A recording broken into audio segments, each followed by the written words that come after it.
Well, Putnam has written about this too, in one of his papers that he himself finds disturbing. Because everybody is about inclusivity, diversity, all of that, and it makes sense. And he says, the problem with it, according to his studies, 30,000 people across the country, is not superiority, inferiority, not natural talents, not cultural. It's that, at least initially, people do tend to seem to prefer their own. And there's work at Paul Bloom's lab in the infant cognition lab at Yale that seem to suggest this. We rally around, there are in-groups and out-groups, and we tend to support one another that way. So that Minneapolis right now, as we speak, and I think this parallels Grand Rapids in some way, ignoring the 20% of the population, or now 35% of the population, that doesn't look very much like us, that has been subject to redlining, that's been subject to housing, employment, criminal justice discrimination, et cetera. I think all that's more or less empirically established.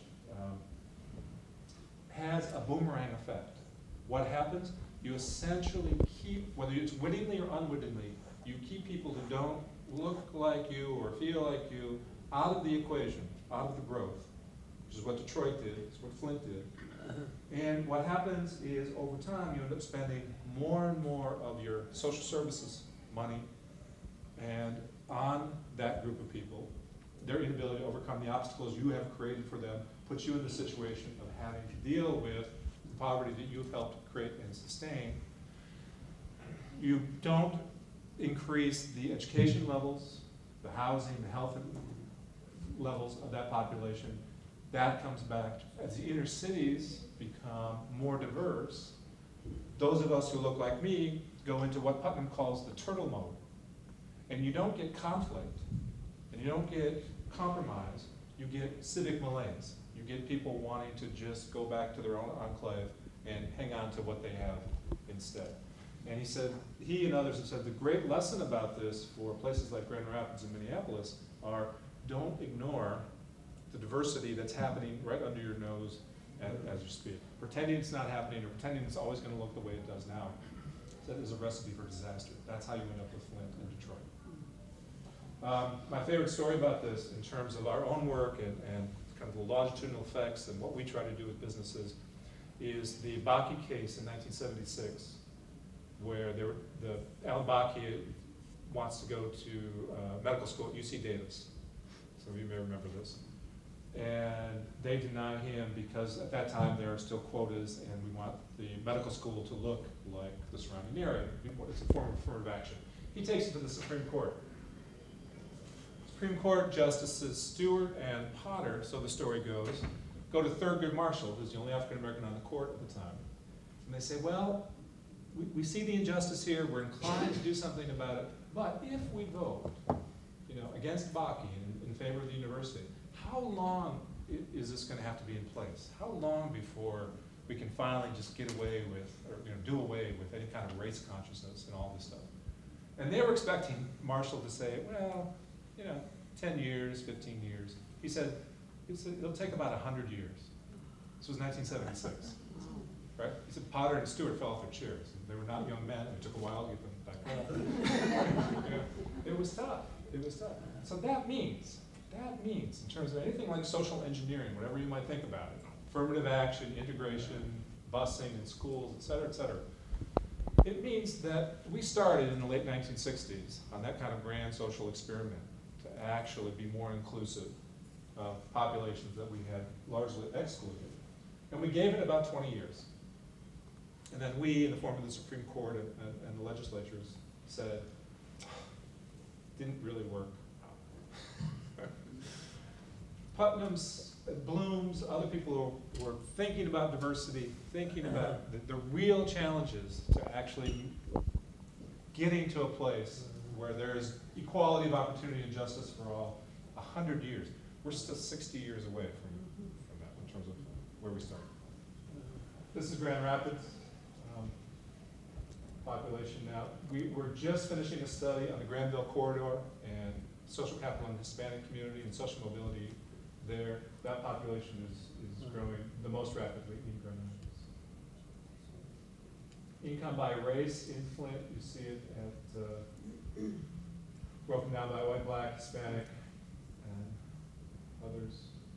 This was 2013. Grand Rapids per capita income by race, white, 26,000. So it's less than half of the white populations.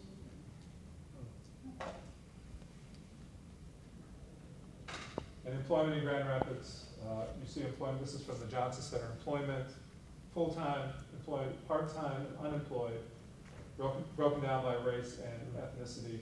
Unemployment based on race and ethnicity. White is about 4%, non-white is about 10%. 56% of the folks in Grand Rapids are employed full-time. You'll see, I hope anyway, where this is all going and why this matters in terms of where I end up with my conclusions and what makes Grand Rapids distinct and what it'll take to keep us distinct, and I mean distinct in a good way. I mean, I'm originally from the evil east side of the state, right? Grew up in and around and outside of Detroit. My grandparents were Detroiters. And you know, when you first get here, and then in perpetuity once you're here, people do want to let you know that there is something unique, and what they mean is uniquely good about West Michigan, and implicit in that seems to be a little bit of a threat, so don't screw it up. So I even though I know this is, my being in front of you is not a terribly exotic sight in West Michigan. Gee, a tall Dutchman behind a lectern, that's right. How unusual in West Michigan. We came the other route, and it's been a fascinating place for me to be. Poverty in Grand Rapids, households near or below the poverty line, about 21%. Everybody else above.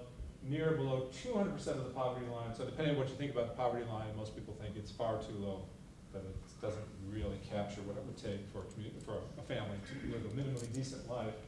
About 200%. 38%. That's much higher than I think most people walking around Grand Rapids would. If you just stop them on the street, I think most people would be surprised. Maybe you're not, but most people are. That seems, for a place that is touted now nationally as one of the best places in the country to do business, one of the best places in the country to raise a family, et cetera, et cetera. Again, the divide is very clear between folks like me and folks not like me. Now, why did I throw the Time magazine cover in? Well, we're talking a little bit about race so far, and we'll talk more about religion. So how old was I? I was 8 years old in 1967 when the riots in Detroit broke out. And Time magazine captured, I think, what a lot of us were or have been feeling, given all the recent events the last 2 years, starting with Ferguson and then snowballing from there. That, boy, the more things change, the more things stay the same. That we have not made as much progress, perhaps, as some of us implicitly thought we had. That a lot of things we thought were in the past are no longer in the past. My students, for example, used to say, whenever I brought up, took a careful look at affirmative action or anything like that, but you see them kind of sighing and rolling their eyes. You know, it's like, you know, if you old people would just stop talking about this stuff, it would just go away because we don't feel this way. So that was your problem, your generation. You had to figure all that out. But then, so I took them at their word. Okay, you know, you bright millennials who are so much more enlightened than I am, good for you. I'll go do the studies. Guess where millennials, because they're now out of college, right, and they're getting jobs and they're buying houses, and guess where they live? In communities just as segregated as the one that I grew up in.